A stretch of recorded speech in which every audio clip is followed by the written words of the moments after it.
कबीर अपना डमरू बजाने लगे, चिमटा बजाने लगे। मन लागो ये मेरो यार फकीरी में, भली बुरी सबकी सुन लीजिए कर गुजरान गरीबी में। अब इधर गुरु महाराज व्याकुल है, सब सामान आ गया है, दूध आएगा तब न पिंडा कूटा जाएगा, तब न पिट्ठा बनेगा, तब न स्वर्ग जाएगा। नरक में अटका हुआ है, अब बिना पिंड दान किए स्वर्ग में जा नहीं सकता है। अब वो सब कहा रे कबीर कहाँ गया? तो कहा किसी ने कि आपका कबीर गया कहाँ? वो मरिया के पास बैठल है। अब रामन को गुस्सा उठा, साथ में लहर तरवा के लहर मगज पर, साथ में आसमान में गुस्सा चढ़ गया। डंडा लिया, चला सदरू कबीर के पास में। वहां कबीर साहब गाय के पास बैठ करके तब तक दूसरा भजन गा रहे हैं, रहना नहीं देश वीराना है, मस्ती में चल रहे हैं। रामानंद एक हुरा दिया कबीर करे, तुम्हारा दिमाग घसक गया। कहा क्या हुआ हुजूर? साहिबंदी साहिबंदी। कहा क्या हुआ? कहा दूध लाने के लिए भेजे थे, यहाँ कहाँ अटक गए हो? तो कहा कि बाबा दूधे के लिए तो बैठे हैं, गाय को घास दे, देखते ना गाय पन्हा जाती है, हम दूध करके आते हैं। आज्ञा समन सुसाहिब सेवा, मैं गुरुदेव की आज्ञा का पालन कर रहा हूँ। मैं क्या कर रहा हूँ? गुरुदेव की आज्ञा का पालन कर रहा हूँ कि वो गुरुदेव गाय दूध दे देगी, हम ले जाएंगे। तो काई गाय मर गई है, मरिया कैसे दूध निकलेगा? तुम्हारा दिमाग घसक गया है। कहा हुजूर गाय सुबह में मरी है, आपके पिताजी को 9 दिन हो गए हैं, आपके पिताजी को मरे 9 दिन हो गए हैं। 9 दिन के बाद ही वो चावल का पिट्ठा खा सकता है, जिसका हड्डी का पता नहीं है, पसली का पता नहीं, मांसपेशी चमड़ी किसी का पता नहीं, जल करके राख हो गया है। वह जब ये पिंड खा सकता है, चावल का पिट्ठा खा सकता है, तो ये तो सुबह में मरी है, तभी काहे नहीं खाएगी? सो मुझे बताइए। कार्य पंडित जी के मंत्र से खाएंगे। तो कहा जिस मंत्र के शक्ति से आपके पिताजी के राख न मिलने पर भी वो पिंडी खा लेंगे, वही पंडित जी को बुला के कहिए ना मंत्र मारेंगे, गाय घास खा लेगी। और रामानंद को काटो तो खून नहीं। रामानंद का कंठ सूखने लगा। रामानंद का कंठ क्या हुआ? सूखने लगा। कबीर ने क्या कहा? उसी जगह कबीर से रामानंद राम रसमाते कहीं कबीर हम कहीं कहीं था कि आप लोग भी चिंतन करके विचार करिएगा। जब मरे हुए गाय घास नहीं खा सकती है, तो मरे हुए आदमी जिसको हमने जला दिया है, वो चावल का पिट्ठा कैसे खा सकता है? कितने लोग हैं यहाँ पर बताइए? मुझे तो लगता है 95% आदमी होंगे चावल का पिट्ठा कूटने वाले। बोलो सही कि गलत? तो क्या फायदा सत्संग का?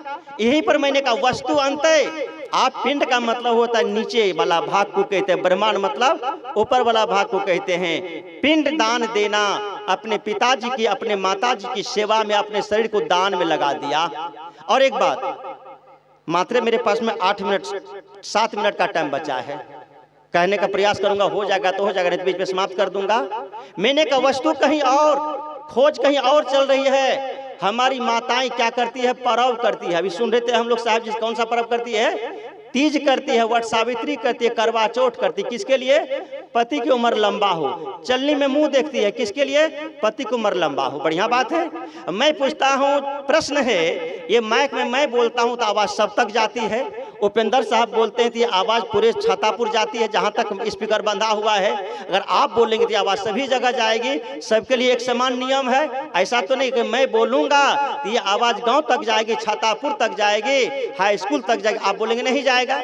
चलने में मुंह देखने से पति की उम्र लंबी होती है, तो पति ज्यादा दिन जिएंगे। और पत्नी बीचे में मर जाएगी बेचारी, तो पति दूसरा पुरुष लेकर भागेंगे कि नहीं भागेंगे? तो पत्नी का भी उम्र लंबा होना चाहिए ना, तो पत्नी का भी मुंह देखना चाहिए। एक बार चलनी में पत्नी का मुंह तो कोई नहीं देखता है, भाई का भी मुंह देखना चाहिए, पापा का भी मुंह देखना चाहिए, बेटा का भी मुंह देखना चाहिए, लेकिन नहीं देखते। देखते तो नियम तो भाई गड़बड़ न है। आइए, मुझे कोई दिक्कत नहीं। देखो, पत्नी की लंबी उम्र चाहिए, किसके लिए? पति के लिए। पति की लंबी उम्र से पत्नी के लिए। माँ क्या करती है? जितिया, तीज, एकादशी, छठ करती है अपने बेटे के लंबे उम्र के लिए। अब आप लोगों से मैं पूछना चाहूंगा, गर्मी भादों का महीना है, माँ भी जितिया कर रही है, पत्नी भी तीज व्रत कर रही है, बेटा खेत से पटवा खेत से हैरान होकर के आया, परेशान होकर के आया है, हैरान परेशान होकर के आया है। और घर में महाभारत मचा हुआ है। किसमें? सास और बहू में, माँ और पत्नी में। बेटा किसके तरफ जाएगा? माँ को भी समझाने का प्रयास किया, पत्नी को भी समझाने का प्रयास किया, दोनों में कोई नहीं माना। बेटा किसके तरफ जाएगा? बेटा नालायक होगा, परम भक्त होगा, पत्नी का गुलाम होगा, माँ को एक धक्का देगा, पत्नी को लेकर कमरे में जाएगा, अब भात दाल बैगन का तरुआ खाएगा। तो आप लोग बताइए, माँ के लिए उचित हुआ ये क्या? कोई नहीं कहेंगे कुचित हुआ, माँ के लिए अन्याय हुआ। माँ का परम भक्त है बेटा, पत्नी को एक धक्का देगा तुम्हारी से 1000 पत्नियां मिल सकती है, माँ तो एक होती है ना।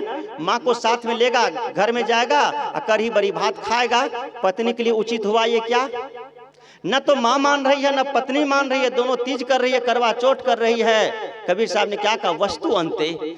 और एक तीसरे दर्जे का बेटा है जो माँ का एहसान याद है, माँ ने मुझे 9 महीने गर्भ में रखा है, पाल पोस करके बड़ा किया है। आप लोग भजन में 3 दिन के सत्संग में जरूर एक बार सुन लिए होंगे, माँ बाप से बढ़ के जग में दूजा नहीं खजाना, जिसने तुझे जन्म दिया रे दिल उसका नहीं दुखाना। अब उस माँ को कैसे भूल जाए? अब बात आती पत्नी, वो पत्नी अबला नारी जो 18 साल तक पाल पोस करके एक बाप ने, एक माँ ने जवान किया और एक अनजाने व्यक्ति के हाथ में पकड़ा दिया, ये कह करके सब कुछ है अब साजन तेरा। पंक्ति आप लोग सुने होंगे, सब कुछ है अब साजन तेरा, कुछ भी नहीं हक तुझ पर मेरा, तू राधा अपने मोहन की, जा नगरी बेटी साजन की, तू लक्ष्मी मेरे आंगन की, जा नगरी बेटी साजन की। वो नहीं कह पाए, उस लड़की को कैसे हाथ दे दे? जब अपने हाथ पकड़ा था पानी ग्रहण करते समय, धरती, आकाश, नक्षत्र, ग्रह, पानी, आग, हवा, माता, पिता, गुरु सबको साक्षी मान करके संकल्प लिया था, सुख में और दुख में हम तुम्हारा हाथ कभी नहीं छोड़ेंगे। तो माँ के चलते पत्नी को कैसे धक्का दे दीजिएगा? अब न माँ को धक्का दे सकते हैं, न पत्नी को धक्का दे सकते हैं, दोनों में तालमेल बैठ नहीं रहा है। लड़का पीपल पेड़ के नीचे जाके रोता है, और ऐसे लड़का के लिए प्रदीप जी ने कहा है, कह न सके तू अपनी कहानी, तेरी भी पंछी क्या जिंदगानी रे, तेरी भी पंछी क्या जिंदगानी रे, विधि ने तेरी कथा लिखी है, आंसू में कलम डुबोए, तेरा दर्द न जाने को, तेरा दर्द न जाने को, चुप के रोने वाले छिपा के रखना दिल के छाले रे, ये पत्थर का देश है पगले, कोई न तेरा होए, तेरा दर्द न जाने को, तेरा दर्द न जाने को। नहीं कह पाए वो। अब आप लोग बताइए, लड़का जब चिंता करेगा, चिंता से चतुराई घटे, शोक से घटे शरीर, और पाप से लक्ष्मी घटे, यू कथी कहे कबीर। उम्र लंबी होगी कि छोटी? फटाफट फैसला करो, टाइम हो गया मेरा, 1.5 मिनट बचा है। उम्र लंबी होगी कि छोटी? छोटी हो जाएगी उम्र, न तीज काम करेगा, ना जितिया, न करवा चौथ। लेकिन मैं कहता हूँ, ये कबीर विचार मंच कहता है आपसे, क्योंकि उम्र कहीं और है, आप खोज कहीं और कर रहे हैं, वस्तु अंत है। लेकिन कब होगी उम्र लंबी? अगर बेटा खेत से आया है और माँ के गोद में बहू का मूड़ी देखता है, माँ के गोद में पत्नी का सिर रखा हुआ देखा, या पत्नी के गोद में माँ का सिर रखा हुआ देखा, दोनों को एक साथ मिलकर के बात करते हुए देखा, दोनों एक दूसरे गले मिल रहे हैं। माँ के दिल में बहू के लिए आदर है, बहू के दिल में माँ के लिए आदर है। और अगर यह दृश्य देखता है बेटा बिना तीज बिना करवा चौथ के, उसकी लंबी उम्र होती है कि नहीं होती है? मैं नहीं कहता कि तीज मत करो, लेकिन असली उम्मीद, असली आनंद तब आएगा आपके जीवन में जब आपके घर में, आपके परिवार में, और आज तो परिवार की परिभाषा बदल गई है।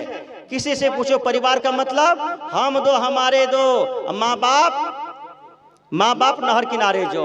हम लोग समझते अंग्रेज है जिन्होंने क्या कहा परिवार को? Family, FAMILY, F for father, A for and, M for mother, I for I, L for love, Y for you, father and mother I love you. पिता और माता में तुम्हें प्यार करता हूँ। तो जहाँ पर पिता माता को सम्मान मिले, पिता माता को आदर मिले, माता पिता आदर, एक दूसरे का आदर हो, वह घर परिवार है, वह स्वर्ग का द्वार है, वहाँ स्वर्ग का साम्राज्य है। और जहाँ जीवन में शांति है, स्वर्ग है, वही मोक्ष है। इसलिए बाहर भटकने की जरूरत नहीं है। मैंने थोड़ी चर्चा आप लोग में किया, क्योंकि हमें और सभी संतों के विचारों को सुनना है। बड़ी श्रद्धा से आप लोग सुन रहे थे। इन्हीं चंद शब्दों के साथ मैं अपने बातों को देता हूं विराम, और आप सबके अंतःकरण में बैठे परमात्मा को करता हूं प्रणाम, ये कहते हुए कि जो वस्तु की खोज है और जो दूसरा सच है शांति मैंने कहा, और जो ईश्वर है परम तत्व है अपने अंदर में। दूसरे सत्र में समय मिलेगा तो चर्चा होगी अध्यात्म पर कि वो हमारे भीतर में कैसे है, उसे कैसे हम बाहर भटकते हैं। बस अभी इन्हीं चंद शब्दों के साथ गुल खिले गुलशन खिले और खिले सबों की जिंदगी। जहाँ में बैठे लोग सभी लोगों को त्रैबार शाहे बंदगी, शाहे बंदगी, शाहे बंदगी।